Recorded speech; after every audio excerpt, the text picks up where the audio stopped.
তেলে না ভেজে বোয়াল মাছ রান্না। আসসালামু আলাইকুম, আশা করি সবাই ভালো আছেন। আমি আলহামদুলিল্লাহ অনেক ভালো আছি। আজকে আপনাদের সাথে শেয়ার করব বোয়াল মাছ রান্না, তাও না ভেজে। না ভেজে কেন বলছি, আমাদের দেশে কিন্তু বোয়াল মাছটা নর্মালি হচ্ছে ভাজে, না ভাজা ছাড়াই রান্না করে, ওইটাই ফ্রেশ ফ্রেশ অনেক মজা লাগে। কিন্তু আমাদের বিদেশের বাড়িতে আমরা মাছটা যখন না ভাজি তখন একটা স্মেল করে রান্নার পরে। তাই আমি আজকে শেয়ার করব এই টেকনিক যদি আপনারা ফলো করেন, আপনাদের মাছ ভাজা ছাড়াও অনেক মজা হবে, কোনো স্মেল পাবেন না। তো প্রথমে কিন্তু মাছটা ভালো করে ধুয়ে নিতে হবে।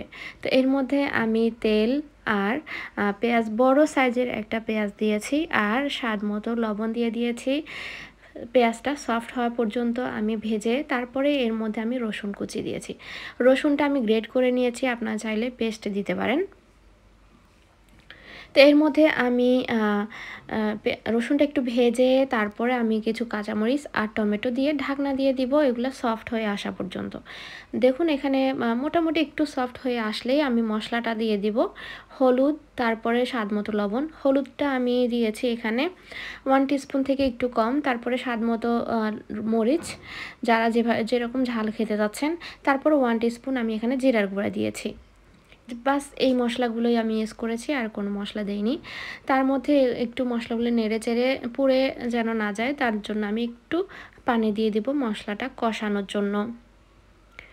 তো মশলাটা আমি ঢাকনা দিয়ে দিয়েছি মশলাটা কষানোর জন্য। তো দেখুন আমার মশলাটা মোটামুটিভাবে কষানো হয়ে গেছে। তো এর মধ্যেই কিন্তু আমি মাছটা দিয়ে দিব, কোনো পানি দেওয়া ছাড়া। আর আমি পানি না দিয়েই কিন্তু একদম অনেকক্ষণ পর্যন্ত এই মাছটা কষিয়ে নেব। শুধু লাস্টে রান্নার জন্য একটু পানি দিব, তাও একদম শেষের দিকে। এর আগ পর্যন্ত আমি কোনো পানি দিব না। এই টেকনিকটা যদি ফলো করেন, আপনাদের মাছও দেখবেন রান্নার পরে কোনো স্মেল করবে না, অনেক মজা লাগবে খেতে। যারা ভাজি ছাড়া মাছ খেতে পছন্দ করেন অনলি তাদের জন্য। আমার তো ভাজি ছাড়া মাছ ফ্রেশ ফ্রেশ যেরকম দেশে রান্না করে মাঝে মধ্যে, কিন্তু ওরকম খেতে আমার খুবই ভালো লাগে। আর মাছ ভাজা বা দো পেঁয়াজা, ওগুলো তো আলাদা একটা টেস্ট। তো দেখুন আমি এখানে আমার এক পিঠ যখন ভালো করে কষানো হয়ে গেছে, আমি এটা উল্টে পাল্টে দিয়েছি, কিন্তু আমি এখনও কিন্তু পানি দেইনি। আমার মাছ টমেটো থেকেই পানিটা বের হয়ে এসেছে। এই পানির মধ্যেই কিন্তু আমি একদম শেষ পর্যন্ত, রান্নার শেষ পর্যন্ত এসে একটু পানি দেবো, তার আগে কোনো পানি দিব না। এই যে আমার এখানে দেখুন, আমার এখানে যে পানিগুলো উঠে এসেছে, প্রায় শুকিয়ে এসেছে। তো এর মধ্যে এখন আমি রান্নার পানিটা দিয়ে দিব, কারণ আমার মাছটা প্রায় হয়ে এসেছে।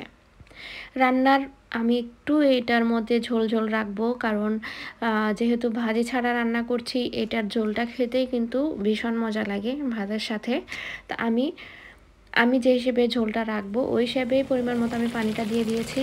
আর এর মধ্যে লাস্টে এসে আমি কয়েকটা কাঁচামরিচ আর কিছু ধনিয়া পাতা কুচি দিয়ে দিব। এটা জাস্ট রান্না 4-5 মিনিট আগেই আমি দিয়ে দিব। তারপর ঢাকনা দিয়ে মিডিয়াম হিটে আমি 4-5 মিনিট অপেক্ষা করব রান্নাটা শেষ হওয়ার জন্য। তো এই যে দেখুন আমার রান্নাটা কিন্তু একদম কমপ্লিট হয়েছে। বিশ্বাস করবেন না, আমি মানে এত টেস্ট হয়েছে মাছটা, কি বলবো, এটার ঝোলটা খেতেই বেশি মজা লেগেছে আমার কাছে। তো সে যাই হোক, আশা করি আমার আজকের রেসিপি আপনাদের ভালো লেগেছে। ভালো লেগে থাকলে অবশ্যই একটা লাইক, কমেন্ট অ্যান্ড শেয়ার করে আমার পাশেই থাকবেন। সবাই ভালো থাকবেন, সুস্থ থাকবেন। আজকের মতো এই পর্যন্তই। আল্লাহ হাফেজ, আসসালামু আলাইকুম।